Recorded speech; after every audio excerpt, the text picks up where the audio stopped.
Hello दोस्तों, नमस्कार। Aditya classes exam गुरु channel में आप सबका स्वागत है। आज हम लोग के प्रश्न उत्तर प्रदेश विशेषांक से रहेंगे। आइए देखते हैं। जो पिछला टेस्ट हुआ था, जो सुदर्शन चक्र 5 हुआ था और origin of universe and solar system, उसका ये रिजल्ट है। अविनाश पांडे, ये 30 में 30 क्वेश्चन इनका सही है। B K Pal, doctor Pradeep Shukla, doctor Neeta Shukla, doctor Adarsh Shiv Verma, Jagriti Gupta, doctor Arun Kumar Yadav, Jyoti Shukla, CL Gaur और भाग्यश्री तिवारी, वंदना पांडे। इन लोग का रैंक 30 में 30 था। देखिए, रैंक में आने के लिए टेस्ट 5 बजे आपको देना होगा। 5 बजे टेस्ट देंगे, 5:15 बजे टेस्ट बंद हो जाएगा। जिनको टाइम नहीं मिलता वो क्या, रैंक बंद होने के बाद फिर बाद में वो दे सकते हैं, कभी भी दे सकते हैं। 1 घंटे बाद से लेकर दूसरे दिन शाम 5 बजे तक कभी भी वो टेस्ट को दे सकते हैं, ठीक है। और जो लोग जिनकी तैयारी ठीक ठाक है, जिनको लगता है कि रैंक में मेरा नाम आना चाहिए या 25 प्लस मेरा आना चाहिए, वो 5 बजे वाला टेस्ट जरूर दी। वही चीज़ 5 बजे आती है और 6 यूनिट से प्रश्न रहेंगे, 5-5 प्रश्न रहेंगे सभी यूनिट से। और प्रश्न की प्रकृति आप देखते होंगे, एक प्रश्न को हल करेंगे तो 4 प्रश्न आपके हल होंगे। तो जो लाइव क्लास की सीरीज बंद कर दी गई थी 100 बनाकर, वो 101 से दोबारा शुरू होने जा रही है इसी हफ्ते से। और जिस दिन चलेगा उसके दिन पहले आपको नोटिफिकेशन दे दिया जाएगा। उम्मीद है आप सब 5 बजे जरूर आएंगे। 5 बजे आपकी क्लास टेस्ट होगा और 8 बजे उसकी लाइव क्लासेस चलेगी, ठीक है। आइए देखते हैं आज के प्रश्न कैसे हैं। तो सबसे पहले पहला प्रश्न है, उत्तरी भारतीय शास्त्रीय संगीत का बाइबल ग्रंथ संबंधित है किस पुस्तक से? नाट्यशास्त्र से, सुरसागर से, नादीनाथ से, सूफीनामा से? आपको बताना है। तो बताइए, शास्त्रीय नृत्य की संख्या कितनी है भारत में? तो 8 प्रकार के शास्त्रीय नृत्य की संख्या है। 8 में सबसे पूछता है पुराना कौन सा है, तो तमिलनाडु का। और सबसे नया लास्ट में किसको मान्यता मिला था, तो उड़ीसा का मिला था। इसका आंसर क्या हो जाएगा? नाट्यशास्त्र, ठीक है, नाट्यशास्त्र। नेक्स्ट आते हैं, अमीर खुसरो ने किसके विकास में अग्रगामी की भूमिका निभाई थी? आसान प्रश्न है, इसके पहले चर्चा हो चुका है। ब्रजभाषा, अवधी, खड़ी बोली, भोजपुरी। तो अमीर खुसरो ने खड़ी बोली की में भूमिका इन्होंने निभाया था। इसी से मिलता जुलता प्रश्न बताया था कि आधुनिक खड़ी बोली के जनक भारतेंदु हरिश्चंद्र और खड़ी बोली के जनक ये हैं, ठीक है। ब्रजभाषा, ब्रजभाषा में प्रयोग किसने किया था? सूरदास ने ब्रजभाषा में। अवधी भाषा का प्रयोग किसने किया था? तुलसीदास ने। और बाकी संत लोग किसका प्रयोग किए थे? साधुकड़ी भाषा का, ठीक है। एग्जाम में कभी प्रश्न आता है कि सम्राट अशोक के अभिलेख किस भाषा के थे? तो प्राकृत भाषा के, याद रखिएगा। बौद्ध ग्रंथ किस भाषा के थे? तो पाली ग्रंथ के, ठीक है। तो जैन धर्म के जो ग्रंथ थे किस भाषा के थे? तो प्राकृत ग्रंथ के, ठीक है। वर्तमान में भारत की राष्ट्रीय लिपि का नाम क्या है? तो देवनागरी लिपि नाम है। देवनागरी लिपि का विकास किससे हुआ? तो ब्राह्मणी लिपि से हुआ। तो ब्राह्मणी लिपि को सबसे पहले किसने पढ़ा? जेम्स प्रिंसेप ने पढ़ा। किस सन में पढ़ा? 1837 में पढ़ा। तो भारत में मुद्रा शास्त्र के जनक कौन है? तो जेम्स प्रिंसेप है, याद रखिएगा, ठीक है। नेक्स्ट क्वेश्चन नंबर 3 पे आते हैं। मोतीलाल नेहरू बाल संग्रहालय कहाँ स्थित है? आगरा में, इलाहाबाद में, लखनऊ में, वाराणसी में? ये इंपॉर्टेंट प्रश्न है, आ सकता है। मैक्सिमम लोग इसका आंसर इलाहाबाद लगाएंगे। याद रखिएगा, मोतीलाल नेहरू बाल संग्रहालय स्थित है लखनऊ में। ये आंसर आप लगाइएगा, लखनऊ सही है, इलाहाबाद में नहीं, ठीक है। मोतीलाल नेहरू का जो है इलाहाबाद प्रयागराज में आप जो देखते होंगे भवन, ये आनंद भवन, तो ये जो है उनका, लेकिन अब जो है संग्रहालय इनका लखनऊ में है, याद रखिएगा, ठीक है। क्वेश्चन नंबर 4 पे आते हैं। नेक्स्ट, निम्नलिखित शास्त्रीय नृत्य प्रारूपों में कौन सा उत्तर प्रदेश से संबंध है? कथक, कथक, भरतनाट्यम, ओडिसी, उड़ीसा और कुचिपुड़ी, ठीक है। तो इसका उत्तर प्रदेश से कौन है? तो कथक, ठीक है। कथक, कथकली, दोनों में अंतर याद रखिएगा, ये आंसर हो जाएगा। नेक्स्ट है, अच्छा, भरतनाट्यम तमिलनाडु, उड़ीसी उड़ीसा का, कुचिपुड़ी आंध्र प्रदेश का, ठीक है। नेक्स्ट, अल्लाह एक लोकप्रिय संगीत किस क्षेत्र का है? रुहेलखंड का, बुंदेलखंड का, पूर्वांचल का, पश्चिमी उत्तर प्रदेश का? रुद्र अल्लाह का नाम आप सुने होंगे और कहा जाता है आज भी माँ के दरबार में विंध्य पर्वत में जो है सबसे पहला फूल इन्हीं लोग का चढ़ता है। तो और इनकी कहानी आप जानते होंगे, पृथ्वीराज चौहान तृतीय से संबंधित था। तो प्रथम किसका, किस क्षेत्र का है? ये तो बुंदेलखंड क्षेत्र का है, ठीक है। आपको कमेंट बॉक्स में बताना है बुंदेलखंड में कितने जिले आते हैं। उत्तर प्रदेश में जो कहा जाता है कि तिल, सबसे अधिक तिल कहाँ होता है, तिलहन वाला क्षेत्र कौन सा है, आपको बताना है, ठीक है, कमेंट बॉक्स में। क्वेश्चन नंबर 6 पे आएंगे। उत्तर प्रदेश सरकार की आय का सर्वाधिक भाग प्राप्त होता है, किससे प्राप्त होता है? पंजीयन शुल्क से, व्यापार से, जीएसटी से, आबकारी शुल्क से? तो याद रखिएगा, उत्तर प्रदेश सरकार की आय का सर्वाधिक भाग प्राप्त होता है व्यापार कर से। ठीक है, ये बात सही है कि अब जो है इसमें जीएसटी सब उसी में आ गया है। तो आप ये प्रश्न जब आया था तो व्यापार कर जीएसटी दोनों इसमें कह सकते हैं, तो वर्तमान में व्यापार कर भी जीएसटी में ही शामिल हो गया है, तो इसको ये आंसर लगाना ही बेटर रहेगा।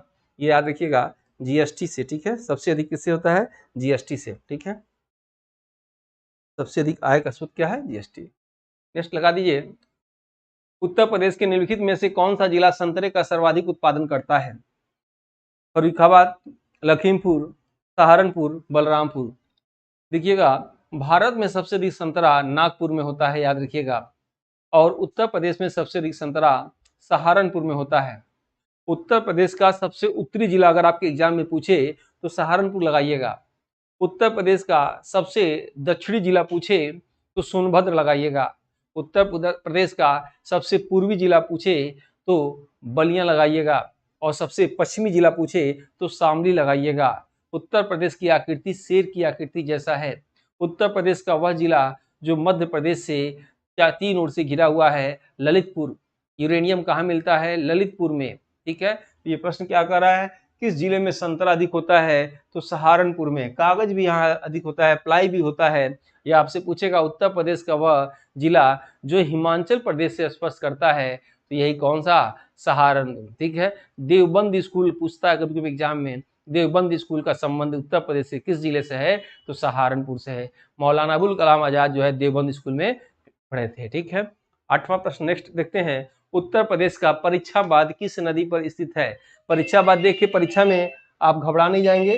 ठीक है, परीक्षाबाद देख के घबराना नहीं है। परीक्षाबाद किस नदी पे है?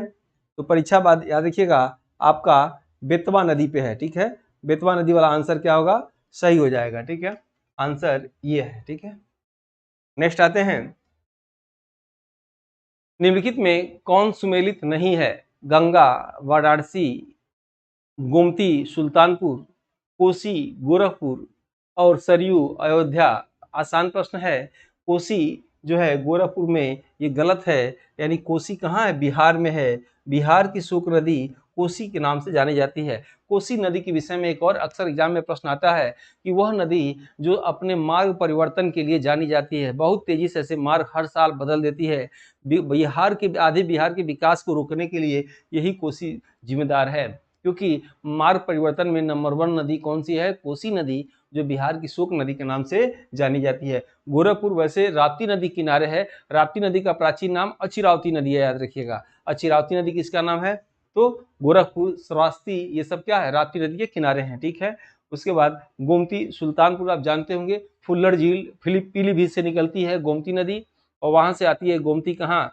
आपके लखनऊ, सुल्तानपुर, गाजीपुर होते हुए अब जो है बनारस में आके गंगा में, बनारस में कहाँ? कैथी में, मार्कंडे महादेव मंदिर में जो संगम है वहां आके ये मिल जाती है। ठीक है, नेक्स्ट क्वेश्चन देखते हैं, उत्तर प्रदेश की सबसे लंबी नहर का नाम है? घाघरा नहर, इटावा, निचली गंगा नहर, शारदा नहर। आसान है, भारत की सबसे लंबी नहर इंदिरा गांधी नहर, और उत्तर प्रदेश की सबसे लंबी नहर शारदा नहर। आप याद रखिएगा, आपके एग्जाम में आ सकता है। ठीक है, अगर कोई एग्जामिनर प्रश्न सेट करे तो ऐसी लेवल का आपके एग्जाम में आप सवाल उठा के देख लीजिए, सेट हुआ है और होगा भी, और सभी इंपॉर्टेंट कलेक्शन है, इसलिए सभी सीरीज को देखिएगा, नंबर वाइज सीरीज दिए जाते हैं।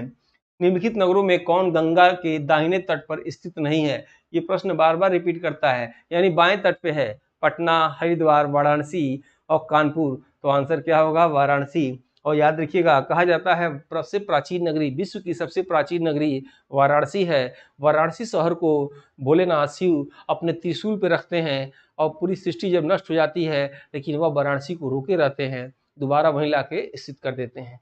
ठीक है, और इसलिए आंसर क्या होगा इसका? यानी गंगा जब बहती है तो बाएं साइड में कौन सा है? वाराणसी है। और गंगा जहां बहती है आप देखिएगा दाहिने साइड में, प्रयागराज में देख लीजिए, दाहिने साइड में, कहीं भी देखिएगा दाहिने साइड में ही है। ठीक है, पटना में भी वही हालत है। गंगा नदी उत्तर प्रदेश के किस जनपद में सर्वप्रथम प्रवेश करती है? सहारनपुर, मेरठ, बिजनौर, जेपी नगर। तो याद रखिएगा, गंगा नदी बिजनौर में प्रवेश करती है उत्तर प्रदेश के, और बलिया जिले से निकल जाती है। उत्तर प्रदेश के 28 जिलों से बहती है। यानी उत्तर प्रदेश के 75 जिलों में 28 जिलों में कौन सी नदी बहती है? तो गंगा नदी बहती है। पूरे भारत में गंगा नदी 5 प्रदेशों में बहती है। सबसे लंबी बहती है उत्तर प्रदेश में और सबसे छोटी नदी बहती है झारखंड में। ठीक है, नेक्स्ट आते हैं हम लोग, यानी इसका बिजनौर आंसर सही हो जाएगा। नेक्स्ट क्वेश्चन है, उत्तर प्रदेश का कौन सा जनपद 4 राज्यों की सीमा से लगा हुआ है? सोनभद्र, सहारनपुर, बिजनौर, आगरा। तो याद रखिएगा उत्तर प्रदेश का एक जिला जिसका नाम है सोनभद्र, ये जो है 4 जिले से लगा हुआ है। दो पापा के बच्चे से, याद रखिएगा, यानी चार ये राज्यों से लगा हुआ है। जैसे बिहार से अलग कौन सा हुआ? झारखंड, यानी सोनभद्र बिहार से भी लगा हुआ है और झारखंड से भी लगा हुआ है। सोनभद्र जो है मध्य प्रदेश से भी लगा हुआ है और मध्य प्रदेश से अलग कौन सा हुआ? छत्तीसगढ़ से भी लगा हुआ है। आंसर क्या होगा? जो है सोनभद्र। ठीक है, नेक्स्ट क्वेश्चन है, पंडित दीनदयाल उपाध्याय पशु चिकित्सालय विश्वविद्यालय अवस्थित है? फैजाबाद में, मथुरा में, बरेली में, झांसी में। तो याद रखिएगा पंडित दीनदयाल उपाध्याय पशु चिकित्सालय कहाँ है? मथुरा में। ठीक है, विश्व में दूध का अग्रणी उत्पादन है चीन, भारत, रूस, संयुक्त राज्य अमेरिका। ठीक है, तो भारत लगा दीजिएगा। और भारत में कौन सा राज्य दूध में अग्रणी उत्पादन है? तो राजस्थान हो गया है। पहले था उत्तर प्रदेश, अब क्या हो गया है? राजस्थान। ठीक है, और नेक्स्ट आते हैं, और ये 16वां, आंवले का सर्वाधिक उत्पादन करने वाला जिला कौन सा है? जौनपुर, प्रतापगढ़, रायबरेली, सुल्तानपुर। ठीक है, तो याद रखिएगा आंवले का सबसे अधिक उत्पादन कहाँ होता है? तो सबसे अधिक उत्पादन आंवले का प्रतापगढ़ में होता है, क्योंकि प्रतापगढ़ में काली मिट्टी अधिक पाई जाती है और नाशपाती भी प्रतापगढ़ में अधिक होता है। ठीक है, होता तो कई जगह आंवला है, नाशपाती भी होता है, लेकिन 80 किस्म की बात की जाए तो उसमें होता है। ठीक है, किसान क्रेडिट कार्ड योजना किस वर्ष प्रारंभ किया गया? 1996 में, 1997 में, 1998 में, 1995 में। तो किसान क्रेडिट योजना जो है 1998 में शुरू किया गया। ठीक है, और आप लोग को ये बताना था कि हमारी टीम द्वारा एक टेस्ट पेपर तैयार किया गया है, और टेस्ट पेपर के विषय में थोड़ा आपको मैं जानकारी दे दूं कि ये टेस्ट पेपर 999 का दिया जा रहा है, और जब तक ये एग्जाम ना हो जाए यूपीएससी का, तब तक इसकी वैलिडिटी रहेगी। शाम को 5 बजे टेस्ट होता है, पूरे यूपी लेवल के लोग इसमें आते हैं, यूपी लेवल के बच्चे और बाकी स्टेट के भी आते हैं। तो 5 बजे यानी 15 मिनट में 30 क्वेश्चन करने होते हैं, और इसकी 8 बजे डिस्प्ले लाइव इसको कर दी जाएगी। ठीक है, इस हफ्ते से फिर दोबारा शुरू होने जा रही है, तो आप चाहें तो इसको ज्वाइन ले सकते हैं। इसमें आपको संस्था की तरफ से आदित्य टीम के द्वारा PDF नोट्स मिलेगा हिंदी इंग्लिश में, मॉडल पेपर मिलेगा, सिलेबस वाइज टेस्ट मिलेगा, ग्रुप वाइज टेस्ट मिलेगा, सालोट पेपर मिलेगा, 6 यूनिट टेस्ट मिलेगा, और टेस्ट वैलिडिटी एग्जाम तक इसकी वैधता रहेगी। इसके लिए आपको जो नंबर दिखाई दे रहा है, इस पे आप हेलो लिख के भेजेंगे, एक सॉफ्टवेयर की लिंक जाएगी, उसे इंस्टॉल करके फ्री में पड़े PDF नोट्स को आप देख सकते हैं। अच्छा लगे तो परचेज कर सकते हैं। जो लोग भी इस वीडियो को लाइक ना किए हो, लाइक कर लीजिए, सब्सक्राइब कर लीजिए, और जिनको टेलीग्राम ग्रुप में जुड़ना हो, नोटिफिकेशन ऐसे मिलता रहे हर वीडियो का, टेलीग्राम ग्रुप में आप चाहें तो ज्वाइनिंग ले सकते हैं। ठीक है, तब आते हैं हम लोग क्वेश्चन नंबर 18 पे। क्वेश्चन नंबर 18 है, 17 हो गया था, 18। उत्तर प्रदेश में वन महोत्सव सप्ताह मनाया जाता है 8 जुलाई से 15 जुलाई तक, 16 जुलाई से 22 जुलाई तक, 1 जुलाई से 7 जुलाई तक, और 23 जुलाई से 30 जुलाई तक। आंसर होगा 1 जुलाई से 7 जुलाई तक। ठीक है, नेक्स्ट आते हैं हम लोग, उत्तर प्रदेश से बब्बर शेर सफारी कहाँ स्थापित है? बलरामपुर में, इटावा में, महाराजगंज में, और पीलीभीत में।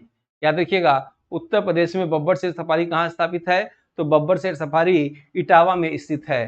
ठीक है, इटावा में बब्बर शेर सफारी। नॉलेज पार्क पूछेगा, नॉलेज पार्क कहाँ है? तो नॉलेज पार्क याद रखिएगा नोएडा में है। अगर आपके एग्जाम में पूछे बब्बर सफारी इटावा,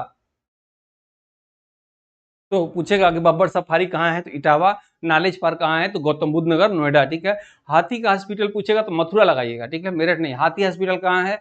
याद रखिएगा मथुरा लगाएंगे। ठीक है, और पशु युद्ध स्मारक कहाँ है? तो वहाँ मेरठ लगाएंगे आप। ठीक है, मथुरा में हाथी हॉस्पिटल। क्वेश्चन नंबर 20 देख लेंगे, Mahavir jute mills limited Uttar Pradesh की एकमात्र कार्यरत जूट मिल है, कहाँ स्थित है? हरदोई में, हाथरस में, कानपुर में, सहजनवा, गोरखपुर में। तो याद रखिएगा उत्तर प्रदेश का एकमात्र ही है महावीर जूट मिल, सहजनवा, ये गोरखपुर में है। ठीक है, नेक्स्ट है, उत्तर प्रदेश का कौन सा जनपद लुगदी, कागज और गत्ते के उत्पादन हेतु प्रसिद्ध है? आगरा, बिजनौर, झांसी, रायबरेली। तो याद रखिएगा बिजनौर ये प्रसिद्ध है, किसके लिए? लुगदी, कागज और गत्ते के लिए प्रसिद्ध है। नेक्स्ट है, सुमेलित करना है, गोटे का कार्य लखनऊ, वाराणसी। सही है, गलत? पीतल की मूर्तियां, मथुरा। सही है कि गलत?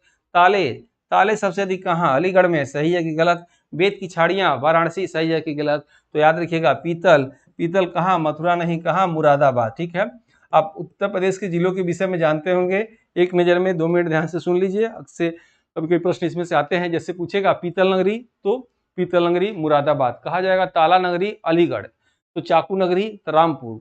नवाबों का शहर लखनऊ, नवाबों का शहर रामपुर को भी कहा जाता है। सीढ़ी नगरी बनारस, सांड नगरी बनारस, तो कहा जाए मेला नगरी तो इलाहाबाद, संगम नगरी इलाहाबाद। ऐसे एग्जाम में प्रश्न आते हैं, अमरूद नगरी इलाहाबाद, आम नगरी लखनऊ, प्लास्टिक नगरी कानपुर। अक्सर एग्जाम में प्रश्न आते हैं, या प्रश्न कभी कभी आता है कि उत्तर प्रदेश का वह जिला जो सबसे अधिक क्षेत्रफल में अधिक है, तो लखीमपुर खीरी, सबसे छोटा हापुड़। ऐसे प्रश्न आते हैं, एक नज़र में सुनेंगे तो आपका कॉन्सेप्ट क्लियर हो जाएगा। ठीक है, नेक्स्ट देखते हैं, निम्नलिखित में कौन सा सही सुमेलित नहीं है? कन्नौज इत्र के लिए प्रसिद्ध है, बुलंदशहर चीनी मिट्टी के लिए प्रसिद्ध है, चित्रकूट लकड़ी के खिलौने के लिए है, प्रतापगढ़ अमरूद के जेली के लिए नहीं, तो प्रतापगढ़ किसके लिए? आंवला के लिए। आंवला एक स्थान है, जो याद रखिएगा, आंवला कहीं पूछे एक स्थान है, तो आंवला कहाँ है? तो बरेली में है, याद रखिएगा। अब वैसे ये पूछ रहा है प्रतापगढ़ में क्या है? आंवले की खेती के लिए।